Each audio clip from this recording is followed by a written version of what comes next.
1만 시간의 원리라는 그런 논리가 있습니다. 하루에 3시간씩 10년이면 1만 시간이 됩니다.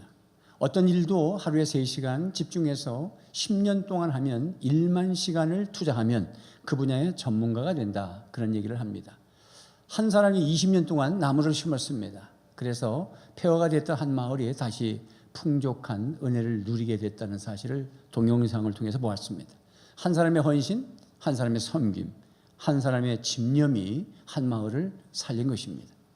지난번에 제가 담생기를 썼는데 그 담생기에 7년 동안 우리가 가정교를 했는데 돌아보니까 한 목장에서 한 명씩만 전도해서 사람을 세웠다면, 그러면 140개의 목장이면 140명을 1년에 살릴 수 있고 7년 동안이면 980명을 살릴 수 있었던 것입니다. 그럼 우리 교회가 배가 했을 것입니다. 우리 목장에서 한 명, 우리 성도님들이 각각 한 명이면 말할 것도 없는 거죠. 그러면 약 7배 이상은 더 잘했을 것이죠. 7,000명 이상은 모일 수 있는 거예요. 7년 만에. 우리는 한 명을 아주 쉽게 생각합니다. 이 푼돈을 쉽게 생각하면 부자가 될 수가 없습니다. 그래서 우리는 한 영혼에 대해서 관심을 가져야 되고, 우리가 이번에도 한 영혼, 여러분 영혼의 마음을 품고 그를 섬기겠다고 결단하고 다시 시작해야 합니다.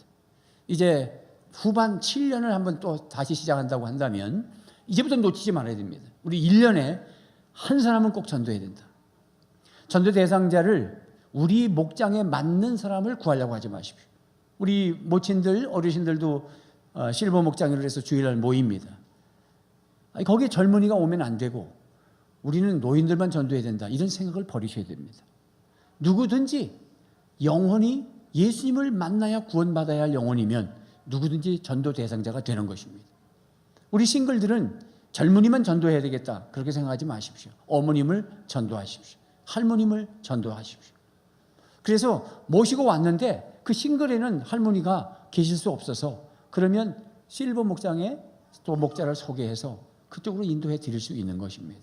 그러니까 처음서부터 우리 목장에 맞는 맞춤식의 대상자를 내가 선택하지 마시고 예수 그리스도가 필요한 분을 선택하십시오. 그러면 우리 주위에 적어도 목장에 한 목장이 한 명씩은 꼭 살려낼 수 있을 줄로 믿습니다. 그것이 사명이지요. 그 사명이 논리적으로 맞고 아는데 안 되는 것이에요. 좋은 게 잘 안 돼요. 좋은 건 다 힘든 거예요. 성공이 그래서 어려운 거예요. 이번에 이제 동계올림픽이 끝났습니다만은 국가대표가 된다는 것은 특권입니다.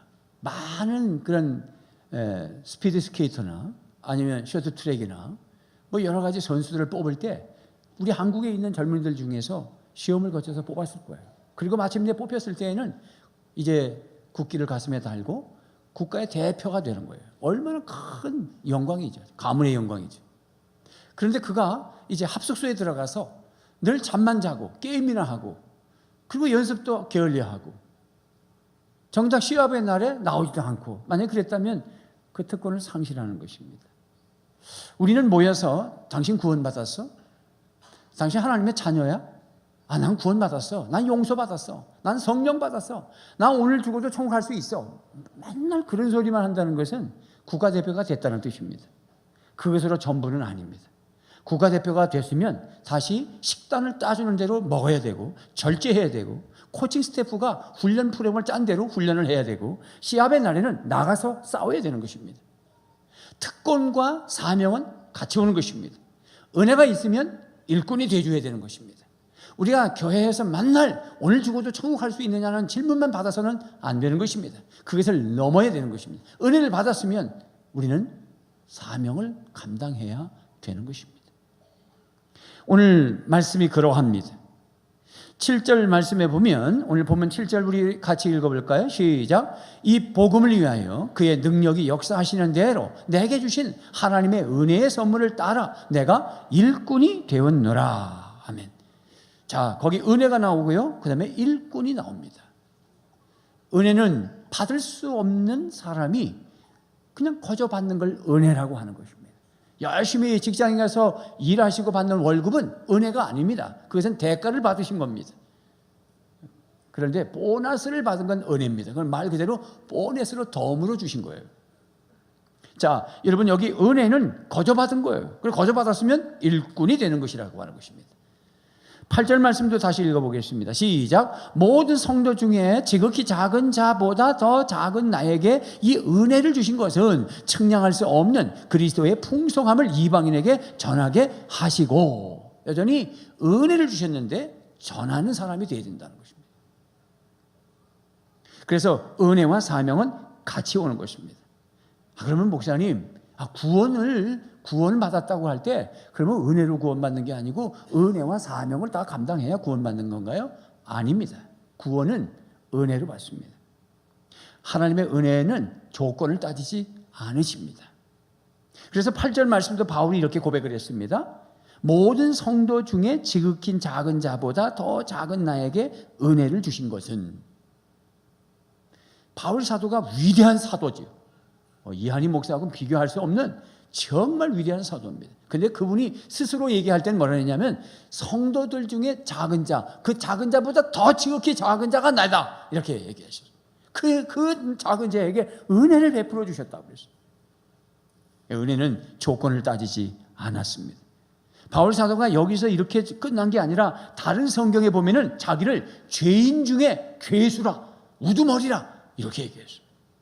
디모데전서 1장 15절 16절 말씀을 읽어보겠습니다. 시작. 그리스도 예수께서 죄인을 구원하시려고 세상에 오셨다고 하는 이 말씀은 믿음직하고 모든 사람이 받아들일 만한 말씀입니다. 나는 죄인의 우두머리입니다. 그러나 하나님께서는 나에게 자비를 베풀어 주셨습니다. 그 뜻은 그리스도 예수께서 끝없이 참아주심의 한 사례를 먼저 나에게서 드러내 보이심으로써 앞으로 예수를 믿고 영생을 얻으려고 하는 사람들의 본보기로 삼으시려는 것입니다. 하나님께서 바울 사도를 본보기로 삼았다. 무슨 본보기?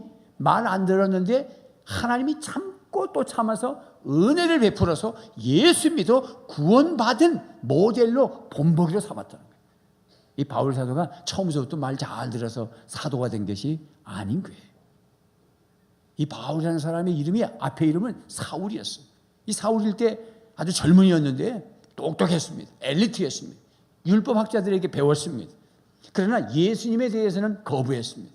그래서 그 당시에 유대 종교자들의 하수 노릇을 했습니다. 예수 믿는 사람들을 잡아들이고 옥에 가두고, 스데반 집사 같은 사람은 복음을 전하다가 돌에 맞아 죽었는데 그때 거기에 사울이 현장에 있었습니다. 그 옷을 지키고 있었습니다. 그리고 죽여라! 그리고 가표를 던졌던 사람입니다. 나쁜 사람이죠. 그래서 바울이 나중에 예수를 믿고 자기를 지칭할 때 나는 핍박자요, 회방자요, 반역자요, 죄인의 괴수라고 얘기했습니다. 그에게도 하나님의 은혜가 왔다는 것입니다. 여러분, 하나님이 그 사람의 죄를 몰라서가 아니었어요. 예수님께서, 부활하신 예수님께서 이 핍박을 하는 이 사울이죠. 이 사울에게 나타난 적이 있었습니다. 다메섹이라고 하는 곳에 예수 믿는 사람들이 모여서 한다고 예배를 드린다는 소식을 들었습니다. 그래서 자기 부하들하고 젊은이들하고 그 사람들을 죽이려고 대제사장의 공문을 들고 다메섹을 향해서 뛰어갑니다. 그때 부활하신 주님이 나타납니다. 이렇게 얘기했습니다. 사울아, 사울아, 네가 어찌하여 나를 핍박하느냐? 예수님이 몰랐던 게 아니지 않습니까? 핍박하고 있는 거 다 알지 않습니까?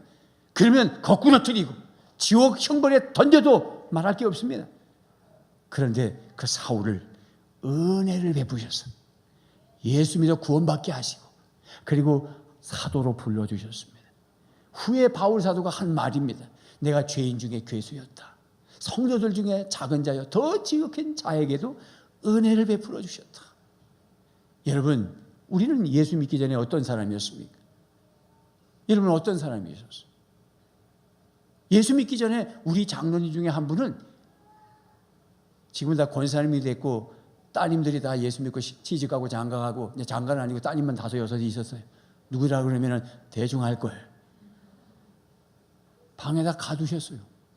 집안 식구를 가둬가지고 못질을 하고 일주일 동안 안 내놨어요. 그런 분이셨어요. 궁금하죠?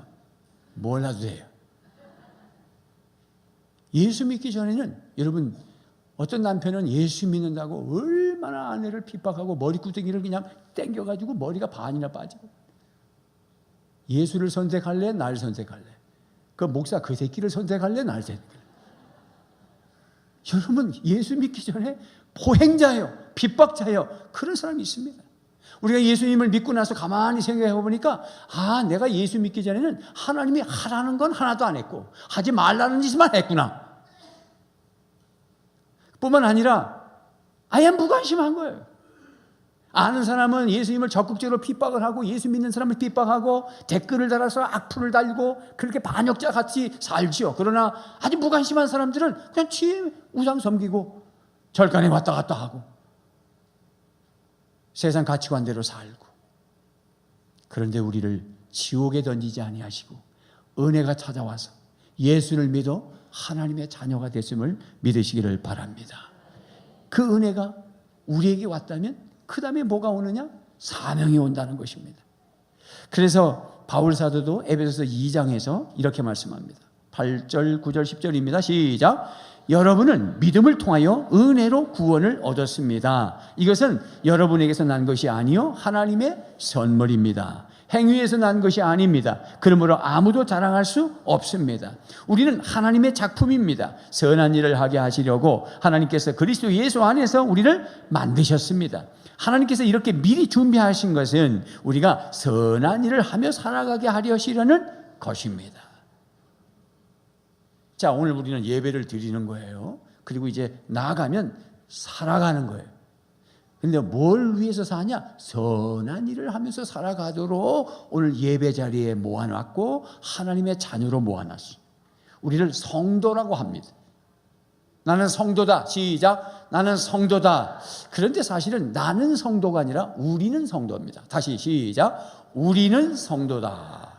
여러분, 성도란 말은 한 사람을 얘기하는 것이 아니라 무리수, 도자를 무리도자라고 그래. 그래서 여러 공동체를 성도라고 그래. 그러면 개인은 누구냐? 개인을 뭐라 그러냐면 성인, 성자, 여성들은 성녀, 성녀가 아니고 성녀. 공자, 맹자보다도 우리는 성인이에요. 놀라셨어요? 아이고, 감히 공자, 맹자보다도 우리가 성인이다. 놀라셨죠? 하나님이 그렇게 걸작품을 만들으셨어요. 오늘 하나님께서 에베소 2장 10절 말씀에 우리는 하나님의 작품이라고 그랬어요. 헬라어로 포에버라는 말, 하나밖에 없는 이 세상에 나 같은 사람은 한 사람뿐인 작품을 만들어 놓으셨어요. 하나님이 창조하셨어요. 죄인인데 예수 그리스도의 십자가 보혈의 피로 하나님의 자녀로 만들어서 의인으로 만들어서 성인으로 만들어 놨습니다. 이거는 도덕적으로 성인이 됐다는 것이 아니라 하나님의 법으로. 그러니 공자와 맹자가 못 따라오는 거예요. 그런 성인들이 모인 게 성도예요. 그러면 성도가 특권을 가지고 있다면 뭘 위해서 사느냐? 선한 일을 하며 살아가려 하신다 그랬습니다. 구원은 행함으로 받는 건 아니고 하나님의 은혜요 선물이지만 사는 건 선한 일을 위해서 살아야 된다. 그래서 구원이 왔으면 선한 일이 와야 되고 은혜가 왔으면 선한 일을 해야 되고 이제 나가시면서 무슨 일을 해야 된다? 선한 일을 하셔야 됩니다. 그래서 우리는 교통 질서도 잘 지키고 내려가는 길목도 선택을 잘 하셔야 되고 기도원에 갔다가 돌아오면서 남의 집 오이 따오지 마시고 제가 대구에 어디 집회 기도원에 집회 가니까 주인 허락 없이 대추 따가지 마세요라고 밭에다가 현수막을 붙여놨더라고. 대구에. 그 대구는 대추밭 많거든. 그래서 원장한테 물어봤어요. 원장님이 붙여놓은 줄 알았더니 그랬더니 밭주인이 붙여놨대. 기도원에 왔다가 내려가면서 대추 훑어가는 거예요. 깻잎 훑어가고 오이 따가고 콩 따가고 심지어 고구마까지 캐먹고. 우리가 은혜를 받았으면 선한 일을 같이 하는 것입니다. 그래서 은혜와 선한 이 사명은 친구 같아. 같이 놀아야 돼. 은혜 받았냐? 그러면 사명 감당해야지. 은혜 받았냐? 그러면 봉사해야지. 아멘입니까? 여러분 중에 누가 은혜 받았다 그러면 아이고 은혜 받았어. 우리 목사님이 한 달 미국 갔다 오시더만 그냥 더 은혜가 되네. 그러면 거기다 대고 물어보셔야 돼. 앞으로 뭐 할 건데? 아유, 나는 요즘 성경을 읽으니까 은혜가 돼. 그러면 뭐하고 살아 요즘? 우리는요, 은혜 받았다 그러군요. 우리 어머님들 중에서 이제 끝나시고 내일 월요일 날 모여가지고 그 경로대학에서 경로당에서 뒤에 1,000원씩 고스톱 칠 거죠?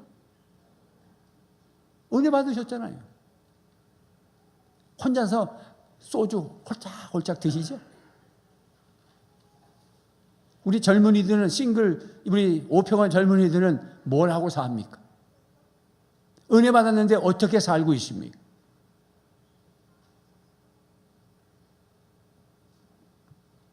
은혜 받았단 말이 사명이 따라와요. 아, 나 돈 생겼어. 그거 사명이 따라온 거예요. 돈 생겼다고 말하지 마세요. 밥 사줘야 돼요. 은혜가 왔으면 반드시 봉사의 일꾼이 돼야 된다. 아, 그러면 아유, 나 같은 늙개가 무슨 봉사를 한단 말이고, 나같이 이 병들어서 내 밥 먹는 것도 힘든데 내가 뭘 일꾼인단 말인고, 이렇게 얘기할 수 있지 않겠어요? 그랬더니 오늘 그러면 어떤 사명이요? 어떤 일꾼이냐라고 질문했을 때 두 번째 보니까 복음의 비밀을 밝히 드러내는 일꾼이에요. 7절 말씀에 보면 이 복음을 위하여 저기 하반절로 가보면 내가 일꾼이 되었노라. 8절에는 측량할 수 없는 그리스도의 풍성함을 이방인에게 전하게 하시고, 9절에 보면 하나님 속에 감추어졌던 비밀의 경륜이 어떠한 것을 드러내려 하려 하심이라.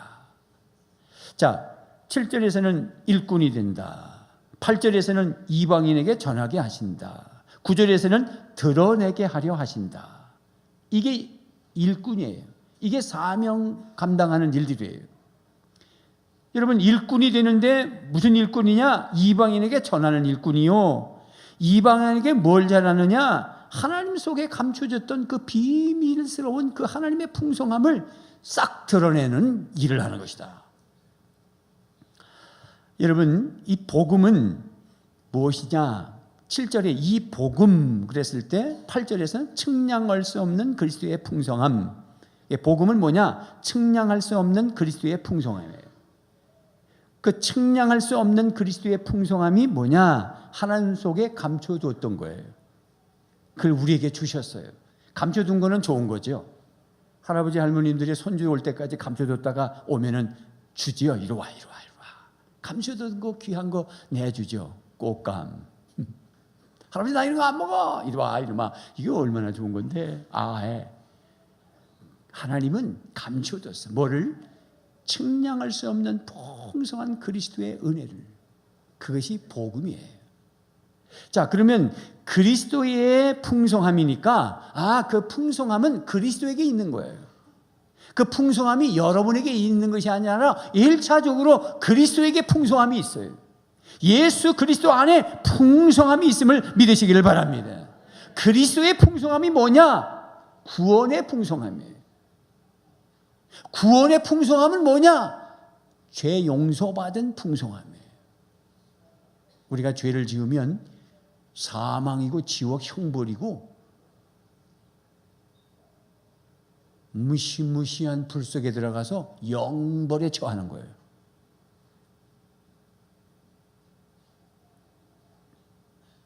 그런데 예수 그리스도의 십자가를 통해서 그 죄를 용서받은 그런 구원의 그리스도의 풍성함이에요. 우리가 이 다음에 천국에 가면 그냥 하나님은 불을 안 켜놓으셔서, 우리는 지금 이제 불 켜놨는데 이 예배당은 창문이 없어서 불 싹 끄면 낮에도 밤입니다. 혹시나 무슨 일이 있어서 불이 확 꺼지면 대충은 비상구가 어디라고 생각하시고 나가셔야 됩니다. 이 강대상으로 뛰어오시면 나갈 구멍이 없습니다. 어디 나가신지 아시죠? 들어온 대로 나가시면 됩니다. 근데 천국에는 빛이 하나님이세요. 그 영광스러운 곳에 우리가 들어가서 살아요. 그게 그리스도의 풍성함이에요. 그리스도의 구원의 풍성함은 뭐냐? 우리 속에 성령 하나님이 계셔요.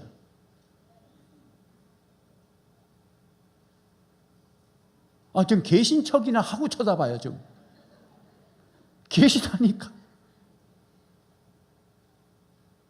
참 이거는 뻐개놓고 어디 계신가 하고 볼 수 없는 거예요. 이게 신비예요. 그래서 비밀이에요. 하나님 속에 감추어졌던 건데 우리 속에도 넣어놨는데 우리도 몰라요. 그러나 성령 하나님이 내 영과 더불어서 서로 소통하고 교통하고 평안함을 주고 생명을 주고 생수를 주고 기쁨을 주고 행복을 줘요. 이 구원의 풍성함을 우리가 가지고 있다는 거예요. 할렐루야. 속상한 분 계셔요? 이렇게 말하면 됩니까? 만약에 속상하다 그러면 속이 뭘 상해? 왜 속상하냐? 무슨 우리 인간이 뭐라고 속상하냐? 아니에요. 제가 개를 키워봤잖아요. 한 달. 해피. 그 어디 갔는지 주웠는데 그 집에서 또 갔어. 그러니까 내가 볼 땐 영혼이 가버린 것 같아. 너무 미안해. 해피. I'm sorry. 해피를 키우는데 똥을 막 싸서 이 개새끼가 아무데나 똥을 싸. 만약에 그랬다면 그 다음서부터 삐져가지고 내가 들어가도 말을 안 해야 되는 거 아니에요. 삐져가지고 어째 목사님이 돼가지고 나한테 개새끼라고 합니까? 그러면서 말을 못해도 느낌이라도 눈치를 하면서 그래야 될 거 아니에요. 들어가면 1000번이고 키우려고 좋대. 근데 사람은 자식을 키우면 이 개새끼라면 10년도 말을 안 해. 개새끼라고 그랬다고. 속으로 뭐라냐? 니는 그러면 개냐? 그러고 지가 났으니까 개새끼지 뭐. 여러분 우리는 속이 있어요. 속사람이 있어요. 그 속사람에 성령님이 계셔요. 그런데 행복하지 않은 이유가 뭘까?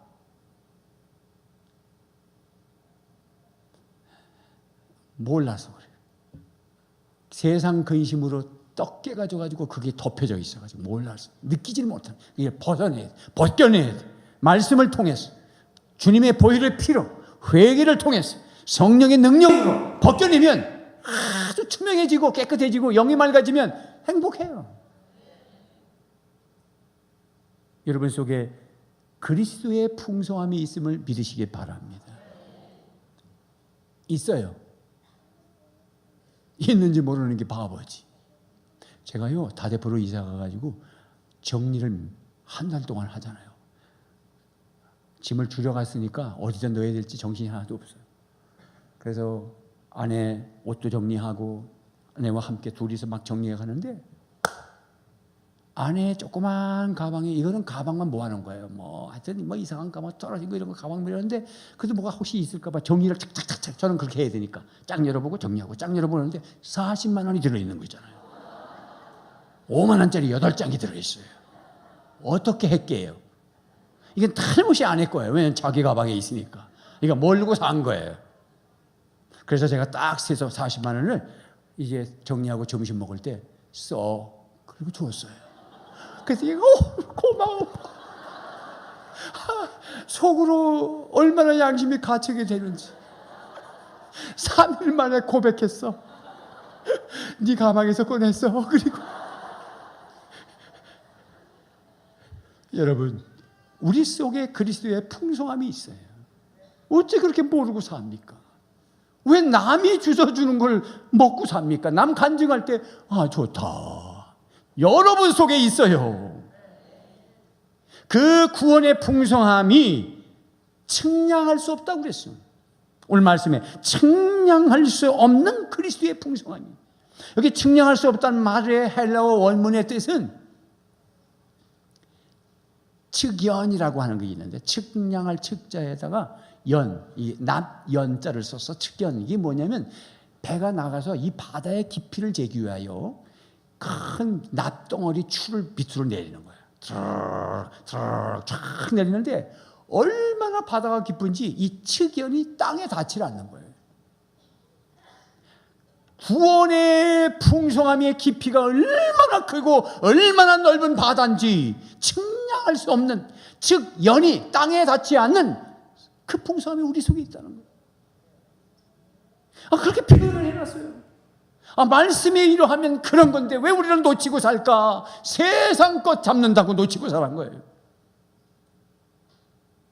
그것만 내가 느끼면요, 돈이 무슨 상관이 있어요. 아파도 할렐루야고요. 자유해요.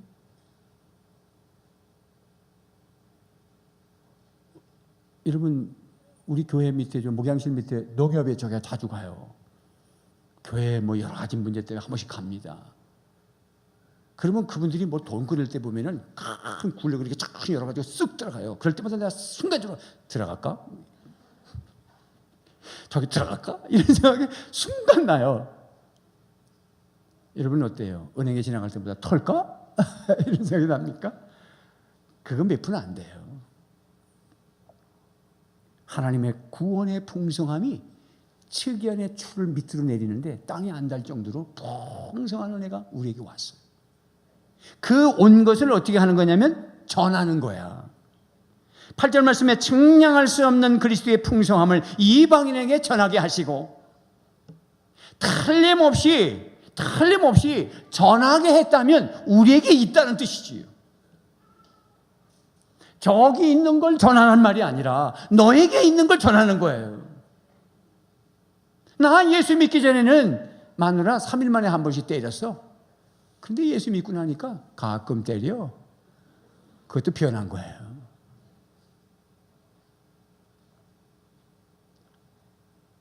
나 예수 믿기 전에는 매일 부부싸움 했어. 근데 예수 믿고 나니까 이제 부부싸움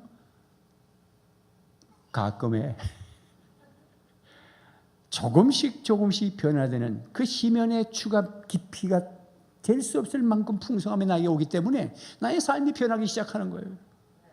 세상 노래가 좋았는데 찬송가만 너무 좋고 술이 좋았지만은 다 끊어지고 교회 오는 게 좋고 말씀 듣는 게 좋고 성도들 보는 게 좋고 할렐루야.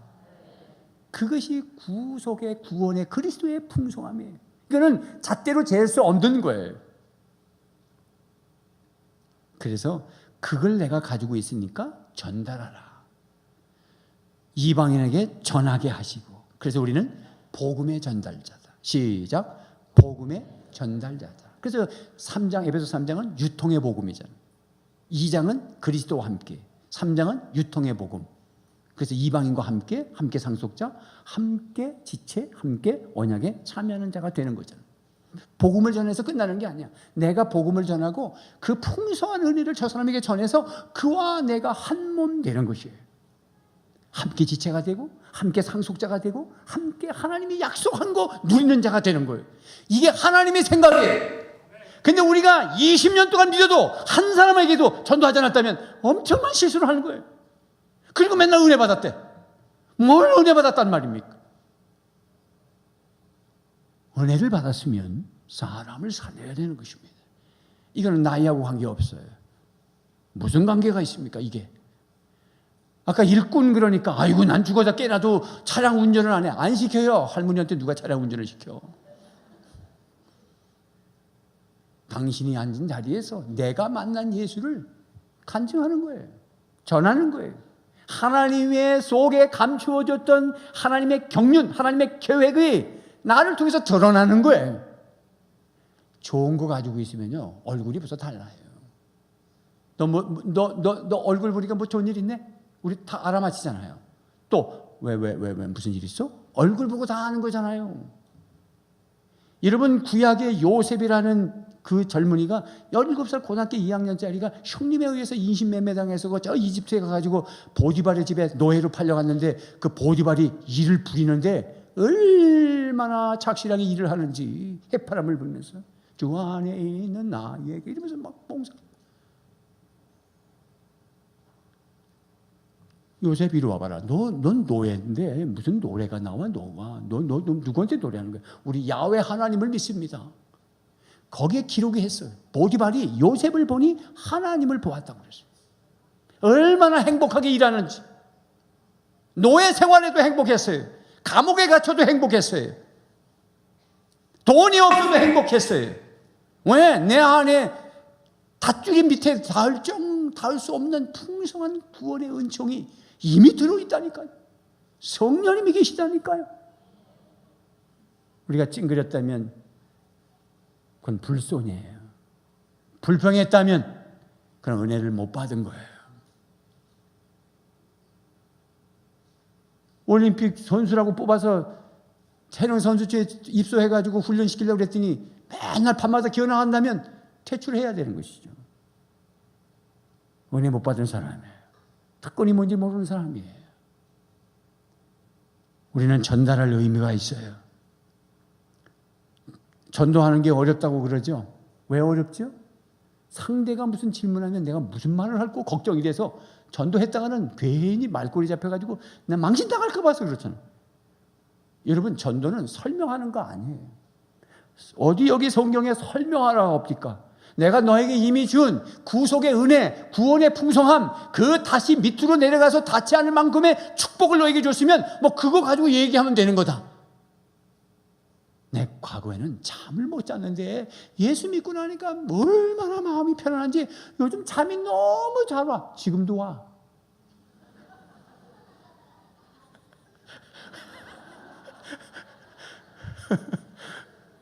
제가 웃었으면 설교 다 알아들었던 뜻이에요.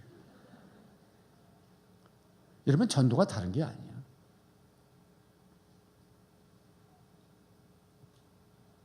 술을 끊었다, 게임을 끊었다, 못된 짓을 다 끊었다, 하나하나 간증하는 거예요. 그래서 목장에서 감사를 나눈다는 것은 뭐냐면 바로 하나님의 그 놀라운 현장을 경험한 얘기를 하는 거예요. 교통사고 나서도 경험할 수 있고, 거기서 원망 불평할 시간이 어디 있어요? 거기서 남 비판할 시간이 어디 있어요? 거기서 교회가 어쩌쿵 저러쿵 무슨 소리 하는 거예요, 여러분? 가당치도 않은 거예요. 하나님이 원하지 않으세요. 은혜를 나눠도 다 나눌 수 없어요. 그 측연이 바다의 땅에 닿지 않을 만큼의 풍성함이 있는데 그 풍성함이 내게 있다면 어찌 거기서 불평이 나올 수 있습니까? 늘 감사하고. 그것이 목장이에요. 목장이 살아남으려면 하나님을 경험하셔야 돼요. 목자 목녀들이 기도하시고 우리 목장은 와서 감사를 나누고 기도하며 응답을 나누고 하나님이 살아계심을 체험하면 오지 말래도 와요. 쓸데없는 얘기나 거기서 하고. 그러니까 한두 번 갔다가는 안 가는 거예요. 약속을 지키지 않고 금요일날 모인다 했다가 말도 없이 토요일날 모인다 했다가 목요일날 오늘 아침에 전화해서 오늘은 목요일 모여? 올래 안 올래? 성실하게 하나님을 경험하는 장소가 되시기를 바랍니다. 그러나 늘 그렇게 늘 하나님을 경험하고 은혜로우면 얼마나 좋아. 지쳐있는 내 마음을 어떻게 끌어올려서 계속해서 사명자가 될 수 있을까? 우리 목자 목녀들은 어떻게 하면 이 지친 마음을 이렇게 세울 수 있을까? 제가 그런 질문을 가지고 연수를 해봤어. 어떻게 하면 이 목자 목녀들이 지치지 않고 다시 일어날 수 있습니까? 라는 질문을 가지고 목자들을 만나봤어. 근데 제가 만난 사람은 다 잘하는 사람을 만났어. 333 법칙이라는 게 있더라고. 휴전 서울교회도 30%는 잘하고 30%는 보통이고 30%는 죽수고. 그래서 어떤 목사님이 직구직에 우리 못하는 30% 중에 한 사람을 만납시다 그러더라고. 내가 그래서 우리 식구들도 있는데 뭐 하려고 또 만나 그랬어. 잘하는 거 만나야 내가 지금 나도 지금 밑바닥에 내려간 사람이 왔는데 그 못하는 사람 또 만나가지고 한숨 푹푹 쉬고 그런 사람 만나가지고 내가 뭐 하려고 그런 사람 만나서 안 만난다. 당신이야 만나서. 다 잘하는 건 아니야. 그런데 잘하는 데 의미가 있어. 이유가 있어. 다 거기에는 답이 있어. 오늘 답이 있어. 세 번째 뭐냐? 이 사명 잘 감당하는 비결은 하나님과의 변함없는 관계에 있습니다. 관계 맺었대. 하나님과 관계 맺으세요. 하나님과 관계를 맺는 곳에 하나님으로부터 능력이 흘러오게 되어 있습니다. 7절 말씀입니다. 시작. 이 복음을 위하여 그의 능력이 역사하시는 대로 내게 주신 하나님의 은혜의 선물을 따라 내가 일꾼이 되었노라. 그 능력이 역사하시는 대로 하나님의 은혜의 선물을 따라 이렇게 되어 있잖아요. 그래서 일꾼이 되는 것이다. 일꾼 하는 게 아니라 되는 거예요. 인생은 되는 것이다. 시작. 인생은 되는 것이다. 우리 젊은이들 잘 들으세요. 오평은. 인생은 되는 거예요. 젊으니까 뭘 하면 하는 대로 될 것 같은데 하는 대로 되는 게 아니라 하나님의 생각대로 돼요. 그래서 늘 하나님의 생각이 어디 있는지를 관계를 맺으면서 물어야 돼요. 그래서 큐티가 필요한 거예요. 그래서 말씀을 읽어야 되는 거예요. 그 말씀을 들어야 되는 거예요. 오늘 말씀을 통해서 하나님의 음성 레마를 들어야 되는 거예요.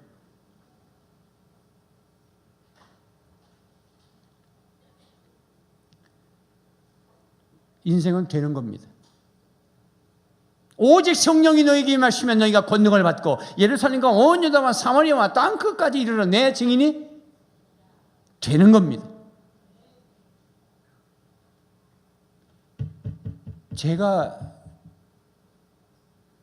대학 졸업할 때까지도 목사가 된다는 거 생각도 안 했고요. 부산에 와서 산다는 거 생각도 안 했습니다. 근데 지금 30 몇 년 된지도 몰라. 지금 한 35, 6년 동안 못 올라갑니다. 이미 끝났습니다. 틀렸습니다. 부모님 다 천국 가시고 형제들도 하나하나 가고 내가 할아버지가 됐습니다. 내가 인천에 가면 여기 손주 손녀들은 누굴 보러 온단 말입니까? 내 중심으로 모이게 돼 있어요. 나는 이제 부산이에요. 아주 부산. 큰일 났어요. 못 가요. 여한도 없어요. 제가 아내하고 다니면서 여보, 당신이 있는 곳이 우리 가정이다. 영안에 자도 거기 가정이고 길바닥에 자도 가정이고 부부가 있으면 거기 가정이지. 지금까지 돌이켜보면 하나님이 그냥 되도록 틀어가신 거예요. 하나님의 손잡고 있으면 그 성령의 능력으로 나에게 다가오고 그 능력으로 되어지는 것입니다. 여러분, 일꾼은 내가 하려고 되는 게 아니라 흐름을 타셔야 되는 것입니다. 동계올림픽 보셨죠? 저는 미국에 있어서 못 봤어요. 와서 이제 놀랬어? 스케이트를 타도 그렇고 뭘 타도 그렇고 다 미끄러지는 거지. 전부 동계올림픽은 다 미끄러지는 거잖아. 쫙 미끄러지는 거잖아. 봅슬레이인가 무슨 우리나라는 그거 생긴 지 5년 만에 지금 금메달 땄어요. 처음에는 잔디풀에 탔어, 얘네들. 그것도 중고 누가 버리고 쓰레기통에서 저 버섯 갖다가 납땜해가지고 눈에서 못하고, 눈은 겨울에만 오는 거니까 우리는. 여름에 잔디풀에서 이렇게, 으야! 그래가지고 5년 만에 금메달 땄어. 이야, 그 모든 게 이렇게 내려가는 걸 보면 이 탄력받고 가속력에 의해서 그냥 되어지는 거잖아. 되어진다고 가만히 있다가 다 되는 게 아니라 성령의 능력으로 그분이 하시는 대로 움직이니까 되는 거예요. 내가 나타나는 것이 아니라 그리스도가 나타나는 것이에요. 내가 나타나는 것이 아니라 성령이 나타나도록, 하나님의 은혜가 흘러가도록, 하나님의 은혜가 와야 되는 거예요. 은혜를 말씀하세요. 은혜를 받으셔야 돼요. 그래야 사명을 감당할 수가 있습니다. 지치는 이유가 뭐냐? 은혜를 상실했습니다. 은혜를 상실한 게 뭐냐? 하나님과 관계가 깨져버렸어요. 그래서 목사님은 기도만 하자. 그럼 기도 외에는 뭐 할까요? 기도 안 하고 할 일이 있어요. 자기 멋대로 사는 거는 기도 안 하고 돼요. 멋대로 행동하고 멋대로 말하고 멋대로 죄짓고 멋대로 하는 거 무슨 기도가 필요해요? 그래, 기도 안 해도 돼요. 그러나 우리는 성도로서 거룩한 사람으로서 성령의 흐름을 타려면 기도해야 하나님과 관계가 맺어지고, 거기서부터 응례하고, 거기부터 지혜가 오고, 거기부터 능력이 오는 거예요. 거기부터 새 힘이 오는 거예요. 할렐루야. 그래서 우리가 은혜의 방편을 붙잡고 계셔야 되는 거야. 그것만큼은 놓치면 안 되는 거예요. 혈압이 있으신 분들은 혈압약을 늘 가지고 다니면서 하루에 하나씩 털어놓듯이 그거 잊어버리면 안 되는 거예요.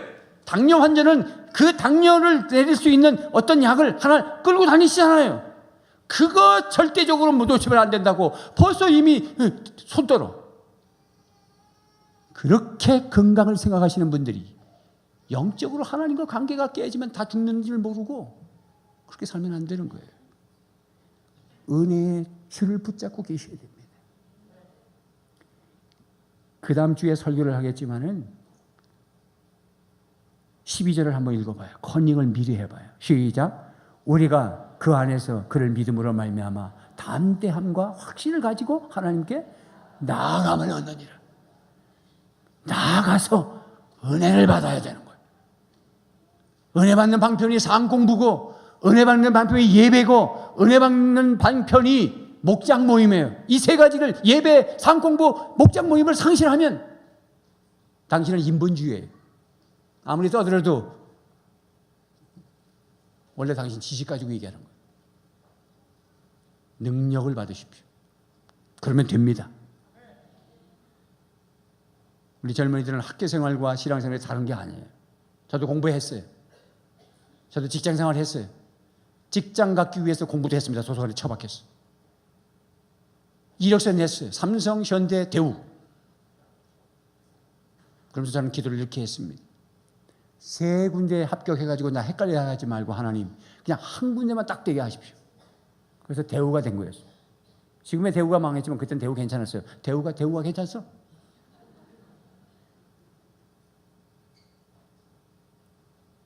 그러나 그때 기도하면서 공부했습니다. 철야하면서 공부했어요. 그때 숭의감리교회, 저는 그때 당시에 침례교회 다녔었는데 숭의감리교회 가면은 약 5천 명 모이는 교회가 숭의든 로타리에 있습니다. 그 당시에 철야 그렇게 많지 않았습니다. 교회마다. 빡빡한데 막 한 줄 나가서 커피 먹고 빵 먹고 들어오고, 한 줄 나가서 빵 먹고 커피 먹고 찬양을 하고 막 그럴 때, 그래서 젊은이가 가서 은혜 받고, 하나님 한 군데만 되게 세 군데 해가지고 나 헷갈리지 않게 해주세요. 기도하면서 여기까지 왔어요. 하나님의 줄을 잡으십시오. 두세 사람이 주님의 이름으로 모인 곳에 내가 너희들과 함께 하겠다라고 하는 이 목장이 얼마나 중요한지 거기서 기도하십시오. 혼자 기도하는 것보다 함께 기도하십시오. 우리 목자님들은 노트를 반드시 만드셔야 됩니다. 그냥 나누고 그냥 들어보고 그렇게 하지 마세요. 전부 이름 적고 깨알같이 나눌 때마다 다 메모하고 일주일에 코눈물이 나도 그들을 위해서 기도하시고, 다음에 목장 모임 가서 그 이름 불러가면서 이렇게 지난주에 기도했는데 지금은 어떠시냐고 물어서 응답의 현장을 만들어 가시기 바랍니다. 초원 모임 다 목자들이잖아. 그러면 다 목자들은 노트가 다 있어야 되는 것입니다. 하나님의 현장을 경험하는 얘기를 나누고, 그 얘기 다루고, 가정 다루고, 직장 다른 게 아닙니다. 물려 돌아가게 되어 있습니다. 다 되게 되어 있습니다. 왜? 어디서나 이방인에게 전달자가 되어야 되고 나로 나타나 줘야 되고, 그러기 때문이죠. 말씀을 맺습니다. 여러분 은혜 받으셨습니까? 아멘이 쏙 들어가는 건 큰일 나거든. 은혜 받았다 그러면 일꾼이 돼야 되니까.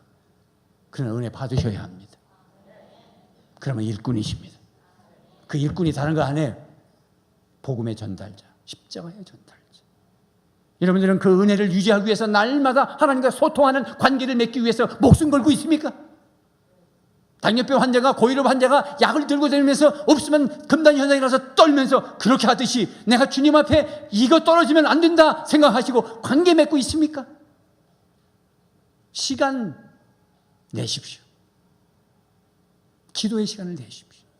특히 오평원 젊은이들 기도해야 됩니다. 기도하셔야 됩니다. 울부짖고 기도하고, 왜 하나님 저에게는 취업이 안 됩니까? 나는 결혼 상대자가 왜 안 됩니까? 결혼 상대자는 중학교 2학년 때부터 기도했어야 되는 거야. 기도하세요. 기도하면 됩니다. 그래서 여러분들을 통해서 그 은혜가 흘러가기를 주님의 이름으로 축복합니다.